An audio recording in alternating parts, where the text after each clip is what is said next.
digital. Halo, selamat malam. Kita sapa-sapa dulu buat Instagramnya Undiknas Graduate School Prof. Selamat malam semuanya, terima kasih sudah bergabung di Digitalk sesi yang kelima, yang dimana pada malam hari ini kita semua akan membahas tentang yang namanya investasi aset, alokasi aset investasi. Selamat bergabung juga buat teman-teman yang ada di Facebook, Magister Manajemen yang ada di Facebook. Selamat bergabung sekali lagi. Selamat datang di Digitalk, yang dimana acara ini merupakan acara yang akan hadir setiap hari Senin jam 7 sampai jam 8 malam, akan membahas seputar yang namanya finansial. Jadi yang akan berhubungan dengan finansial atau keuangan, yang semakin hari atau semakin minggu, materinya semakin kesini semakin menarik. Nah, sudah bergabung bersama saya juga, ada profesional yang akan menjelaskan tentang finansial, yang tema pada hari ini adalah alokasi aset investasi. Bersama saya sudah bergabung Profesor Dr. atau Profesor Gede Sri Dharma DBA, CFP, yang selaku praktisi bisnis keuangan yang semuanya juga udah tahu pasti. Beliau adalah master hebat banget. Semua orang tahu, siapa sih yang nggak tahu Prof. GSD? Selamat malam Prof. GSD. Malam. Sama-sama dulu Prof, buat yang ada di IG dan yang ada di Facebook. Selamat malam para teman-teman, sahabat-sahabat saya, sahabat-sahabatnya Undiknas Graduate School, baik di Instagram Live maupun di Facebook Live. Dan selamat bergabung kembali di setiap hari Senin jam 7 sampai jam 8.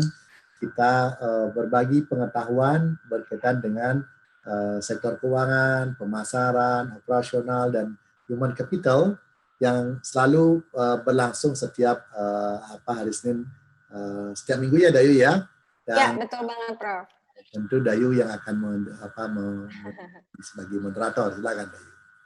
Oke, Prof, minggu lalu kita udah bicara yang namanya investasi reksadana, Prof.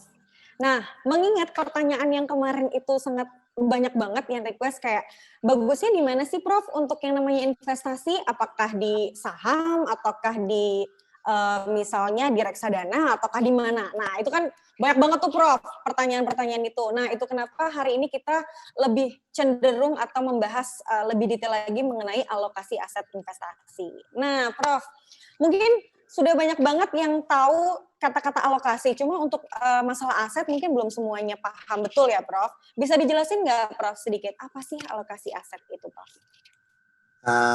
Alokasi aset itu adalah kalau diumpamakan dengan bahasa sederhana itu adalah aset-aset yang kita punya jangan letakkan di sebuah keranjang, gitu ya. Karena kalau keranjang itu hilang, dicuri orang atau kena satu keranjang, maka otomatis dia hilang semuanya.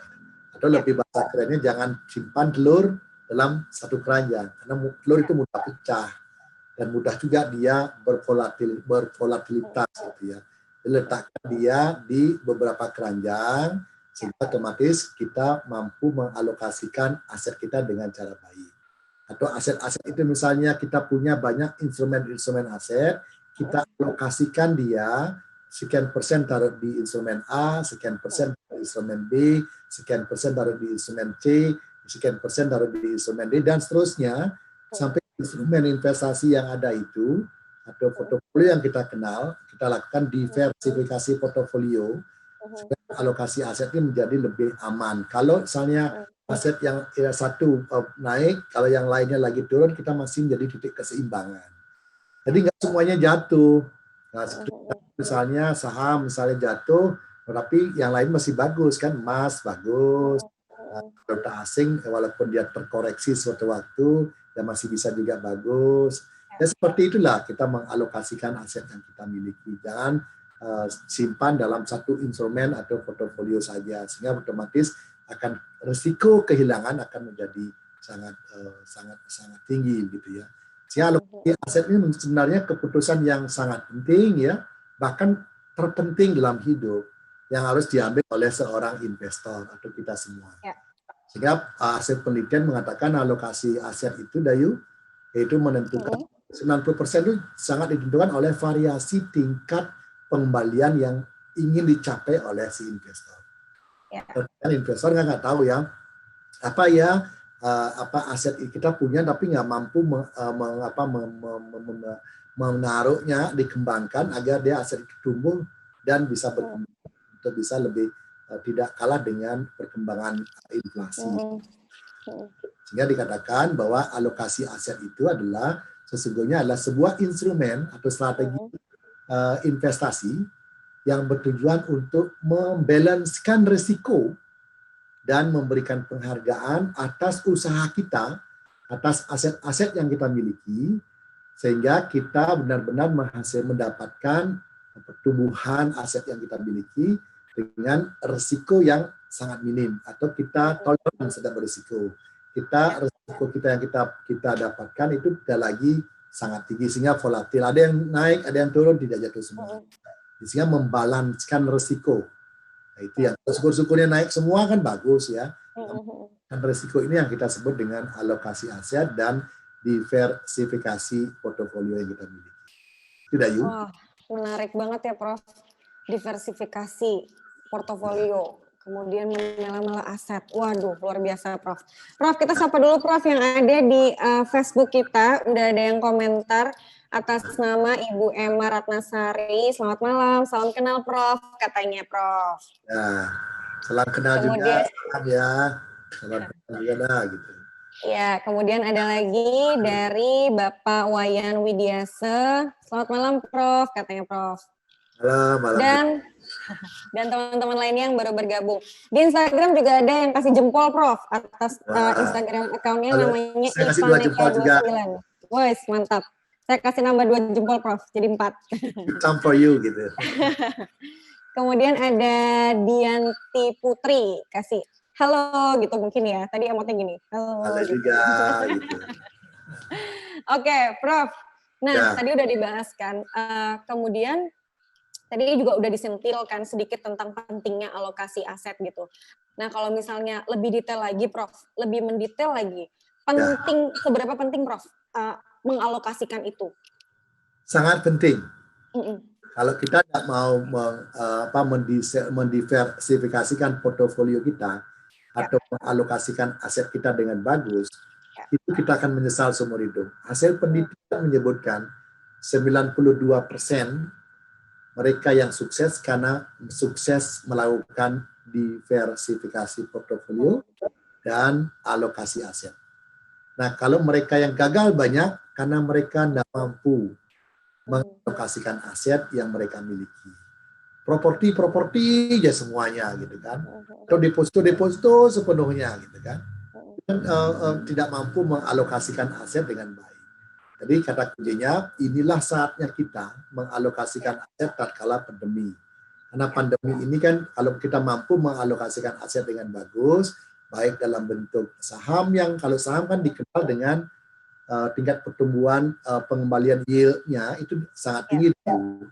Nah, sebabnya kalau mereka yang punya profil agresif pasti disarankan untuk stok atau bond yang itu kan, obligasi atau saham gitu. Tapi mereka yang mungkin punya risiko yang profilnya sangat konservatif, maka dia lebih senang yang sangat ringan, misalnya deposito atau tabungan yang bersifat cash gitu kan. Yang tentu ada obligasi atau bond yang bisa katakan. Nah, tiga-tiga ini kan ada yang tumbuh cepat, growth, stock yang stabilitasnya bagus dengan kupon yang fix, yang tetap itu obligasi, dan ada cash juga. Nah, itu cash untuk dana darurat yang sewaktu-waktu kita butuhkan. Jadi kombinasi antara likuiditas, kemudian tingkat pertumbuhan dan stabilitas dalam keuangan itu sangat penting dalam mengalokasikan aset yang kita miliki. Jangan sampai kita sudah kehilangan momentum, waktu masih muda, cuek, nggak pernah peduli dengan yang namanya investasi. Kemudian bila usia mau pensiun baru ingat, ya udah terlambat. Itu sebabnya alokasi aset sangat bertergantung juga karena usia, karena waktu mencapai tujuannya, toleransi dalam dia menerima risiko, itu sangat menentukan daya olin. Nah, kalau nggak mau peduli, bahkan kadang-kadang ngapain main saham ya? Saham itu kan judi, ya dia belum mampu mengalokasikan asetnya. Ya, alokasi aset yang lebih dipikir adalah ya mereka bisa menyimpan di saham, obligasi, tunai dalam sebuah portofolio. Tentu portofolio juga beda-beda nanti. Misalnya sahamnya pun jangan satu sektor, satu industri, itu dibagi lagi perbankan, manufacturing, kemudian otomotif dan banyak sekali sektor-sektor yang kita pilih. Jangan taruh dalam satu sektor saja. Itu harus tersebar ya. Semakin dia tersebar, maka keseimbangannya, balance dalam serisiko akan lebih baik, dan kita akan lebih nyaman dan aman untuk masa depan daripada hanya satu saja. Kemudian kalau itu gagal, hancur semua. Gitu. Pecah telurnya karena kita punya satu keranjang, hancur juga. Nah seperti itu pentingnya alokasi aset yang tidak banyak orang paham. Kalau orang ekonomi, kalau orang keuangan, atau orang yang manajemen, saya yakin dia ikuti. Tapi tatkala di praktek ini dia lupa kadang-kadang. Nah ini hari ini kita ingatkan. Bagi juga mereka yang bukan dari ekonomi juga kan perlu juga pengetahuan investasi. Karena banyak yang tidak paham dan bahkan terkadang terlambat memulainya. Ya, sehingga kalau seperti Dayo Olin masih muda, masih usia 21, 22, 21. Ya mesti harus dari sekarang nyicilnya, tapi sudah diversifikasikan portofolionya dan tentu alokasi aset juga dengan tepat.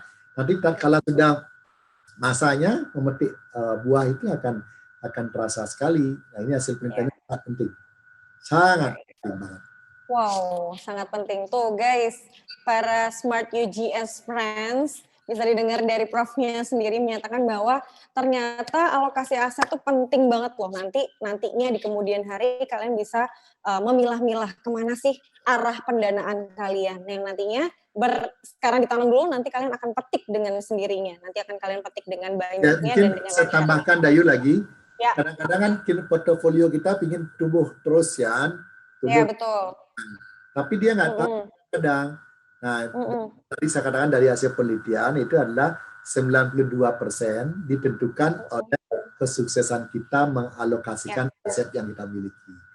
Kemudian yang kedua, 4,6% hasil penelitian itu ditentukan karena kita pintar memilih portofolio atau alokasi aset yang memiliki tingkat keamanan gitu kan. Dan itu juga market timing juga sangat menentukan.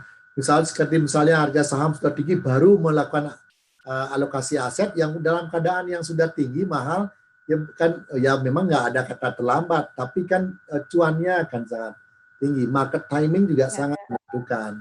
Selain disebarkan diversifikasi aset dulu, alokasi aset, itu market timing juga sangat menentukan. Sehingga portfolio yang Dayu miliki itu bisa tumbuh dan berkembang dengan cepat. Jadi nggak sampai puluhan tahun baru dia berkembang asetnya, tapi bisa berkembang aset kalau kita cerdas mengalokasikan aset itu sendiri, bahkan bisa pintar memilih portofolio sehingga diversifikasinya jelas dan bisa bertumbuh dan berkembang dengan baik. Itu Dayu ya. Ya harus pintar-pintar juga ya Prof memanfaatkan keadaan ya Prof. Iya benar. Harus pintar-pintar membaca keadaan juga. Nah Prof, kita sapa lagi nih yang ada di live Instagram kita. Udah ada Bapak Agus Setiawan KD. Hai juga tuh Prof. Nah untuk teman-teman semuanya Smart UGS Friends, jika kalian ada pertanyaan yang terkait dengan materi ini, alokasi aset investasi, silakan langsung di komen. Kemudian nanti akan kami bacakan pertanyaannya dan langsung akan dijelaskan oleh Prof GSD terkait dengan pertanyaannya. Nah, Prof, menarik banget ya. Tadi udah dijelaskan apa sih alokasi aset, kemudian penting nggak sih, dan jawabannya penting banget. Dan sekarang pasti teman-teman juga ingin tahu hal apa sih yang harus dipertimbangkan, Prof, dalam menentukan alokasi aset itu sendiri. Maksudnya kayak faktor yang mempengaruhi pengambilan keputusan dalam alokasi aset itu sendiri. Ya, tentu yang pertama Dayu Olin adalah tujuan investasinya apa gitu ya.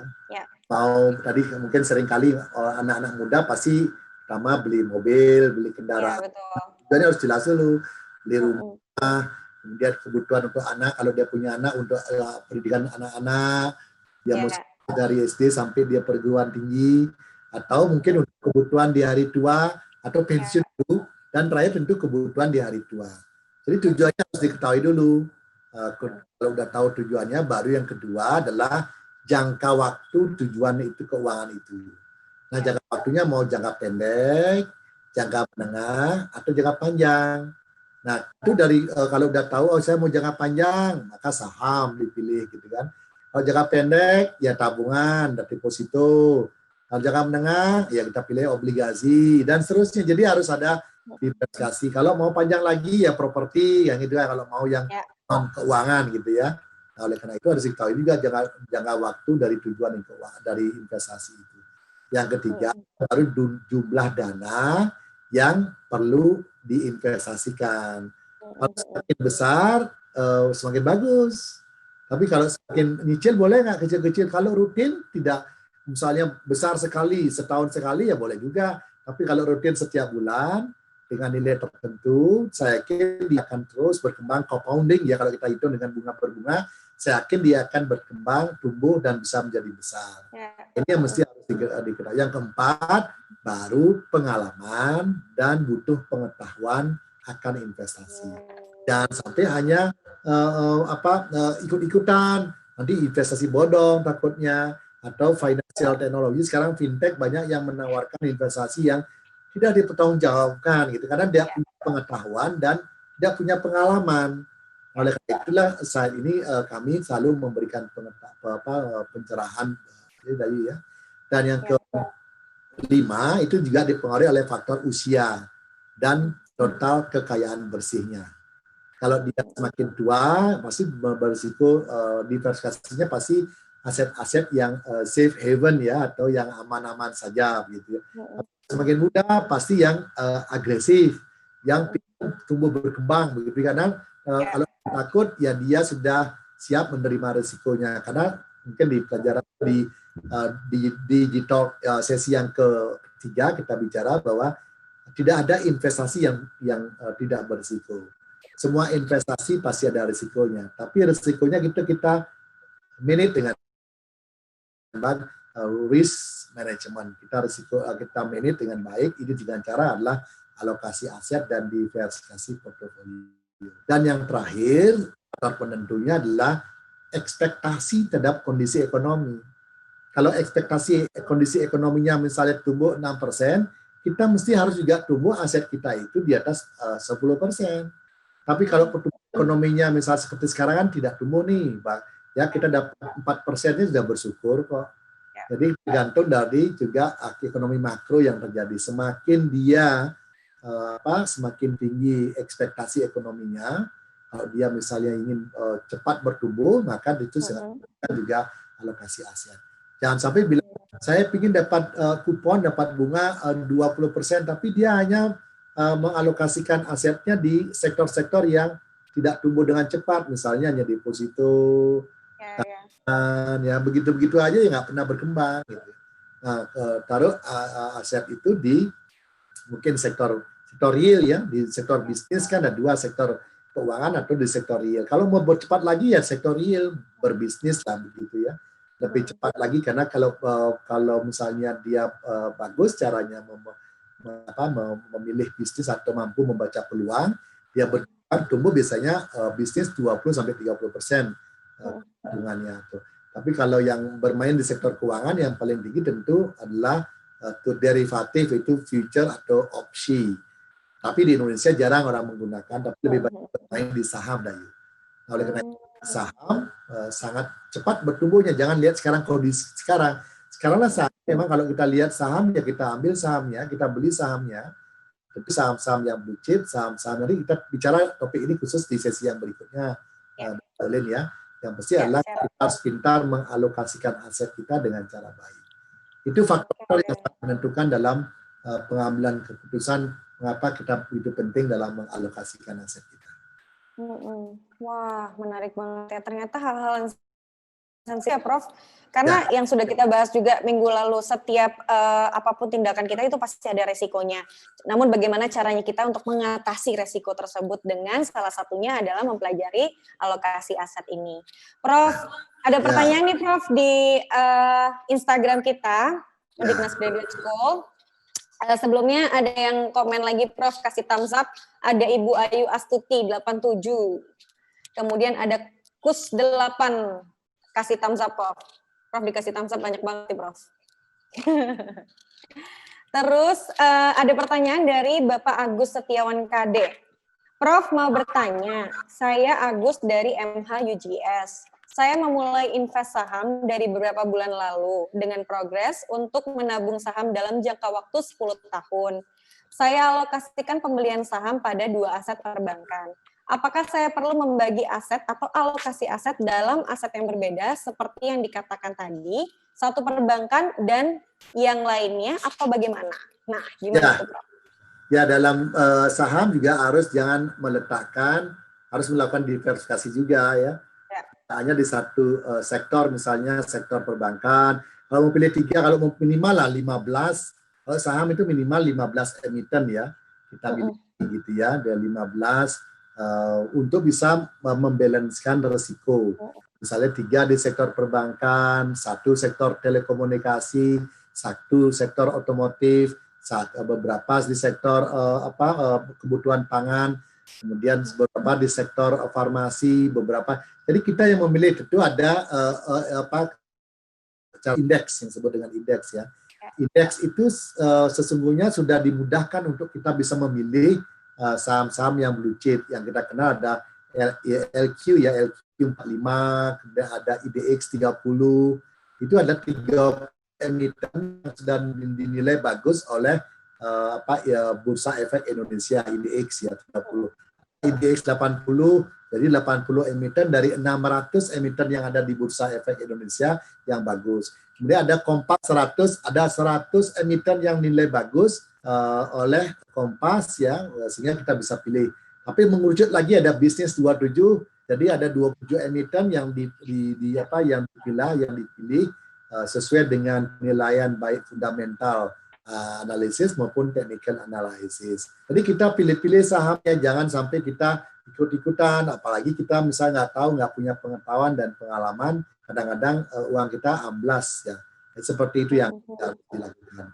Jadi jangan ragu-ragu, apalagi sekarang kan mudah banget ya di YouTube. Makanya kalau yang ke konsep-konsep dasar mungkin nggak perlu susah lagi sekarang Dayu nyarinya.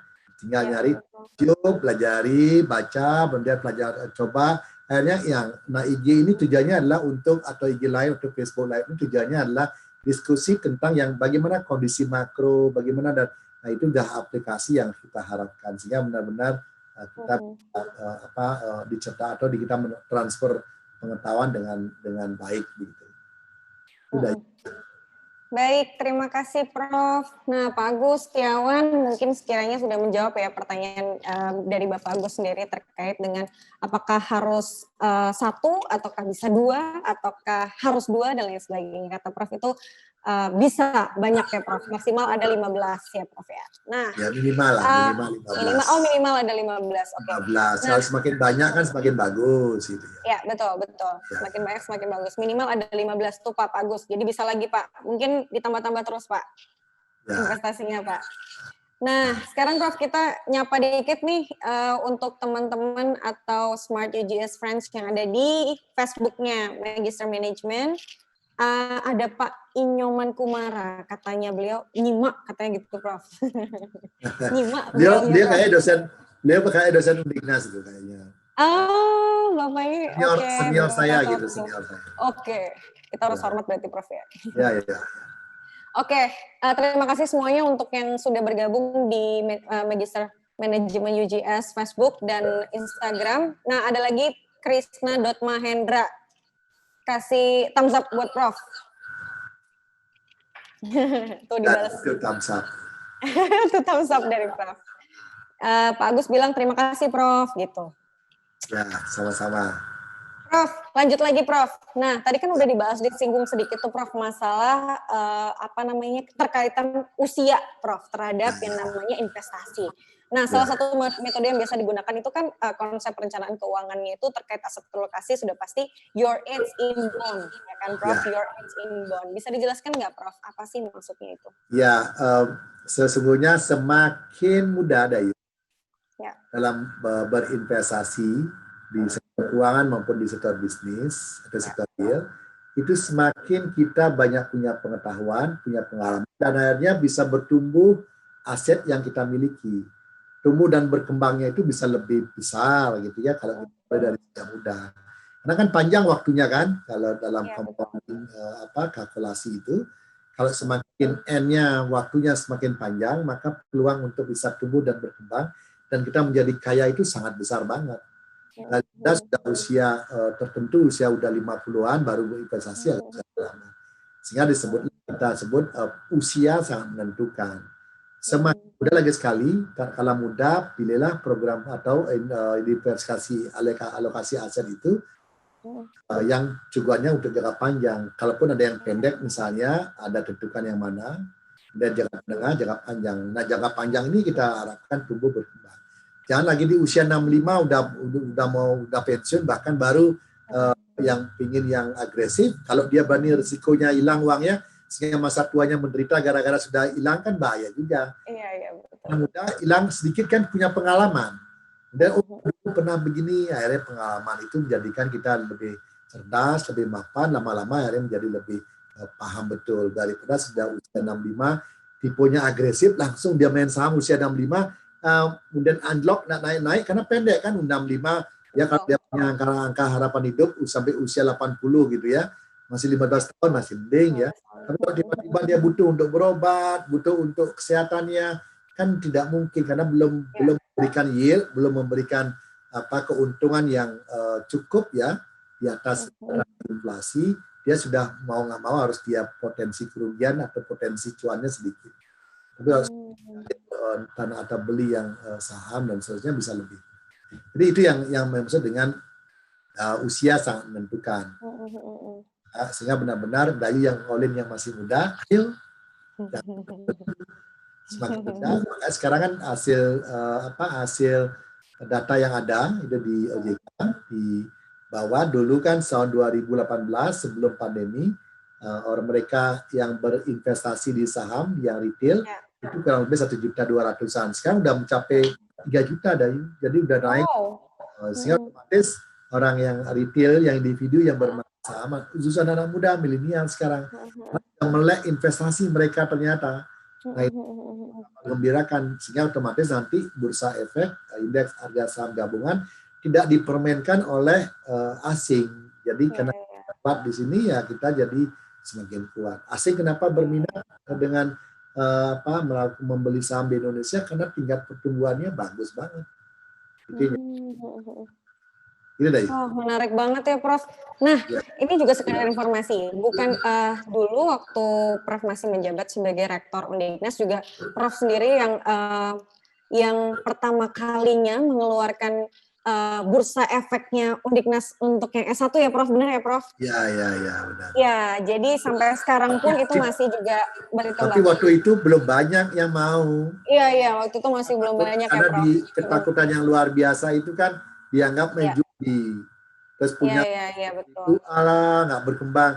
Dia lupa kalau hanya sekali invest kan nggak mau, nggak bagus. Betul. Dia mungkin tiap bulan misalnya 100.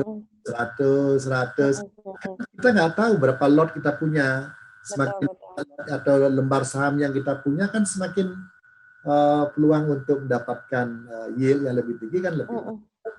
Itu yang harus disadari. Iya, namun setidaknya generasi muda sudah, ya betul. Ya, setidaknya generasi muda sudah mulai tersadarkan dengan adanya saham atau bursa efek yang Prof canangkan di S1 kemarin, Prof. Ya, balik lagi, Prof, kita ke Instagram lagi. Kita tengok sedikit, sudah ada juga lagi pertanyaan, Prof, di Instagram Undiknas Graduate School. Sebelumnya ada Srisha Elvara, kasih thumbs up, Prof. Kasih thumbs up dulu, Prof. Terus ada lagi. Terus ada lagi dari Krisna.Mahendra. Beliau bertanya, Prof, malam Prof ingin meminta saran. Apabila dalam saham kita mendapatkan dividen, apakah sebaiknya dividen itu untuk menambahkan jumlah lot di saham, ataukah baiknya untuk konsumtif pribadi saja? Nah, pertanyaannya menarik, Prof. Itu kan tergantung yang bersangkutan. Kalau emang dana cash, ya ini memang menjadi sebuah rezeki yang daripada punya uang dingin yang lain ya bisa dipakai. Tapi saya menyarankan lebih baik dikembangkan lagi. Dividen itu dapat dibelikan lagi lotnya, cari emiten lain. Ya kan itu kita kalau kita masih punya pendapatan itu enaknya Dayu. Jadi kita kalau bekerja misalnya atau bisnis kan masih punya pendapatan itu. Ya kita terus setiap saat. Secara rutin ya, jangan hanya nabung sekali kemudian tidak pernah nabung saham. Harus rutin tentukan tanggal sekian misalnya mau naik mau turun yang penting kita nabung gitu ya. Nabung nanti lama-lama pasti naik. Seberapapun ya beli 1 lot, 2 lot nanti naik gaji kita, naikkan juga lot yang kita beli. Karena kan kita pasti semakin berusia pasti semakin matang dalam kita menentukan atau berpikir bijak dalam memilih instrumen investasi untuk kepentingan kita di hari tua di zaman nanti lah. Wow, tuh Bapak Krisna Mahendra, semoga saran dari Prof yang katanya beli lot lagi Pak, jangan dipakai belanja dulu Pak duitnya Pak. Jadi dipakai beli lot dulu Pak. Jadi semakin banyak lagi nanti, semakin banyak nanti yang bisa dipetik juga. Nah, sekedar mengingatkan lagi untuk semua Smart UGS Friends bahwa kegiatan ini atau acara Digitalk ini akan berlangsung setiap hari Senin. Jadi dari jam 7 sampai jam 8 malam setiap hari Senin. Jadi jangan dilewatin. Akan membahas seputaran tentang finansial. Jadi jika ada saran, ketika teman-teman punya saran terkait apa sih topiknya yang kiranya menjadi point of view atau menjadi ketertarikan teman-teman semuanya, bisa langsung di email nanti di emailnya Undiknas Graduate School, itu emailnya undiknasgraduateschool@gmail.com. Jadi nanti silakan langsung di email ke situ, sekiranya yang menurut kalian pengen dibahas apa sih, silakan langsung di email di situ. Benar nggak Prof? Ya, benar. Dan juga kalau misalnya kalian semua para Smart UGS Friends yang penasaran banget atau ingin mendalami seputar misalnya tentang aset investasi dan lain sebagainya, sudah pasti Undiknas Graduate School itu adalah solusinya buat teman-teman semuanya. Jadi jangan lupa tetap ya Prof daftar ke MM Undiknas. Nah, tidak ada MM, kita punya MH atau Magister Hukum dan Magister Administrasi Publik. Jadi kalau misalnya teman-teman Smart UGS Friends ingin menambah wawasan yang luas dengan mendapatkan gelar S2, silakan langsung daftar di Undiknas Graduate School. Nah, Prof, satu lagi Prof. Oh, katanya kita ke Instagram katanya Krisna.Mahendra. Terima kasih Prof. Prof? Ya. Oke. Prof, pertanyaan terakhir Prof, sebelum kita tutup, Prof bisa dijelaskan lebih pasti lagi Prof, untuk meyakinkan semuanya sekiranya tingkatan instrumen yang paling baik dalam investasi itu apa aja sih Prof? Yang mana yang paling baik Prof? Kalau dari bawah ya, dari ibarat eskalator Dayu ya. Iya. Eskalator naik gitu. Paling aman yang ada likuiditas, ada cash-nya itu adalah tabungan ya. Kan mudah diambil, kita butuh suatu waktu bisa kan itu cash, berarti ada unsur cash itu, ada unsur likuiditas. Dan bunganya kita tahu pasti tidak begitu tinggi. Bunganya paling 1,2 sekian persen, paling besar 2% kalau kita bisa negosiasi. Ya. Kemudian naik kelas dia itu adalah deposito gitu kan. Deposito itu dia memiliki berjangka, jadi nggak boleh dituangkan sebelum waktu, namanya simpanan berjangka gitu kan. Nah itu bunganya tentu lebih tinggi. Nah kemudian naik lagi jadilah dia obligasi. Nanti sudah bicarakan pada beberapa. Yang berikutnya baru reksadana. Nah setelah reksadana baru saham. Nah sahamlah yang paling tinggi yang yield-nya di sektor keuangan. Nah kalau mau tinggi lagi itu ada di sektor real ya, sektor bisnis, tapi juga semua risiko. Tabungan bisa juga kalau bank tidak dengan bagus, tidak good corporate governance, direksinya nggak baik, tidak hilang juga kan uang kita, baik disimpan di perbankan. Itu juga pilih juga bank yang kita pakai kalau untuk tabungan dan deposito. Nah itu dua itu produk bank kan. Sisanya adalah dari pasar modal, baik obligasi, reksadana maupun saham itu adalah produk dari pasar modal. Produk bank hanyalah dua, tabungan sama deposito. Deposito. Bank tidak hanya memfungsinya dua itu, tapi juga menggunakan instrumen fungsi yang lainnya ini. Dia jual reksadana juga, reksadana saham, dan seterusnya menjual obligasi, jadi perbankan.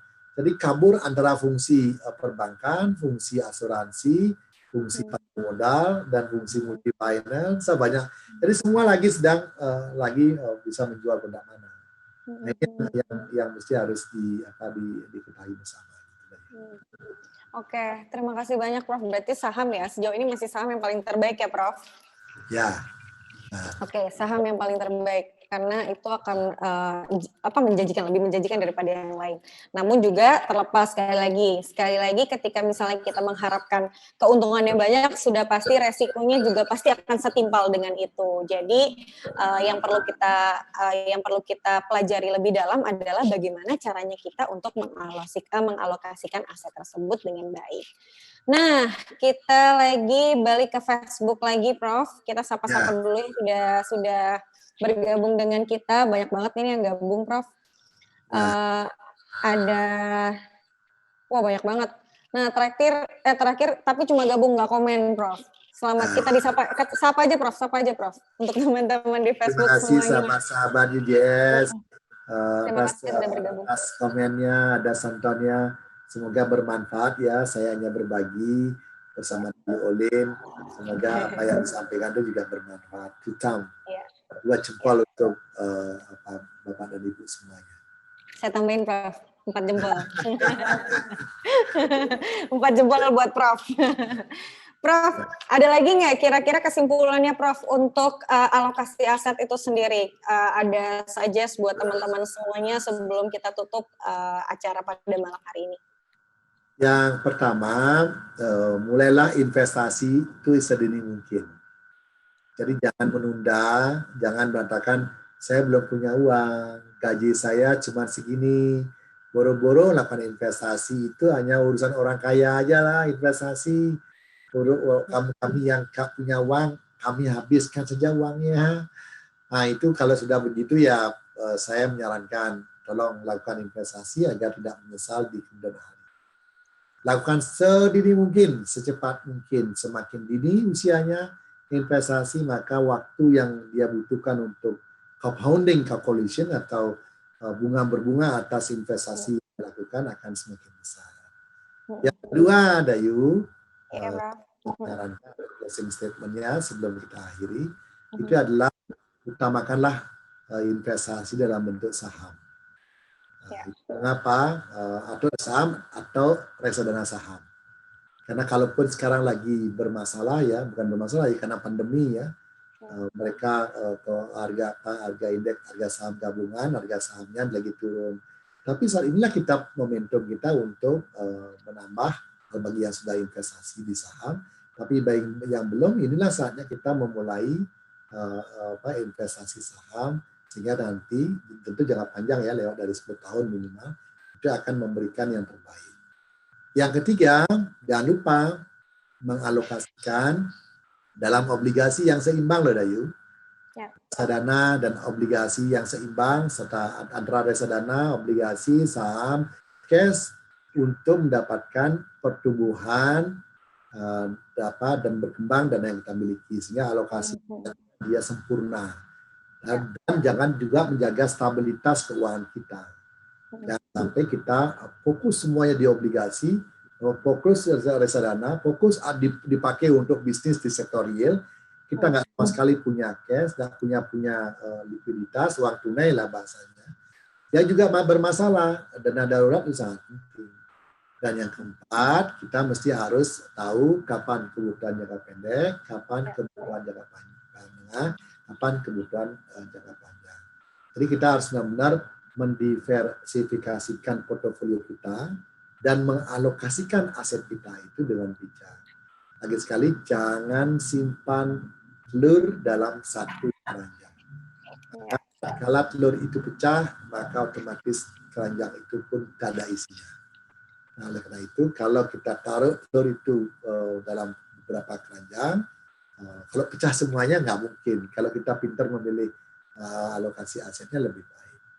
Itu dia Dayu ya. Mudah-mudahan alokasi aset sudah dipahami sejak dini. Kalau nggak punya uang, ya kita ukur kemampuan investasi apa yang kita tahu, kita miliki.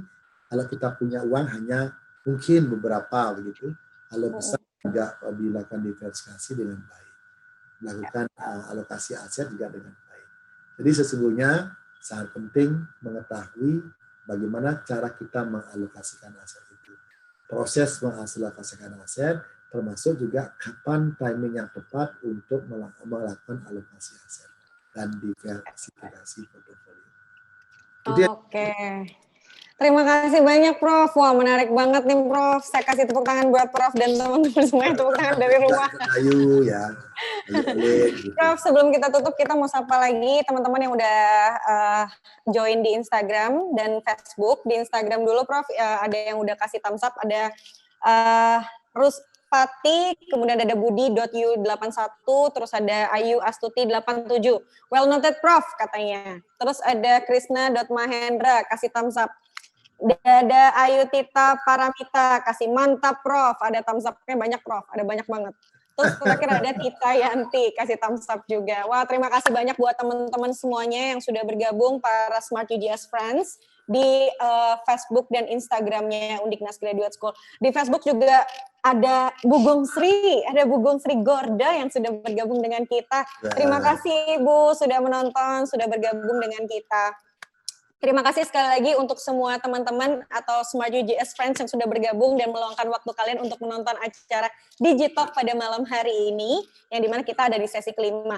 Dan jangan lupa sekali lagi saya ingatkan bahwa jika teman-teman ada yang ingin mengajukan saran, sekiranya apa sih, topik apa sih yang sekiranya yang kalian semua teman-teman para Smart UGS Friends yang kalian ingin dengarkan pemaparannya dari Prof. GSD dan narasumber-narasumber lainnya, silakan langsung email di undiknasgraduateschool@gmail.com. Kita tunggu banget, karena setiap hari Seninnya jam 7 sampai jam 8 kita akan membahas semua yang kalian inginkan yang terkait dengan finansial.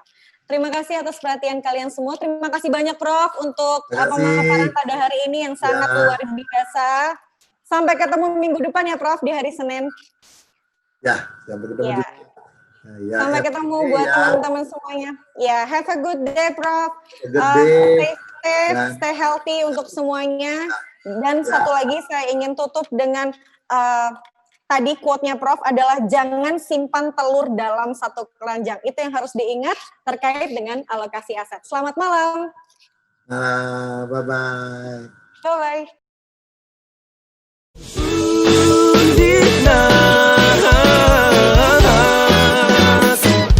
Smart and digital.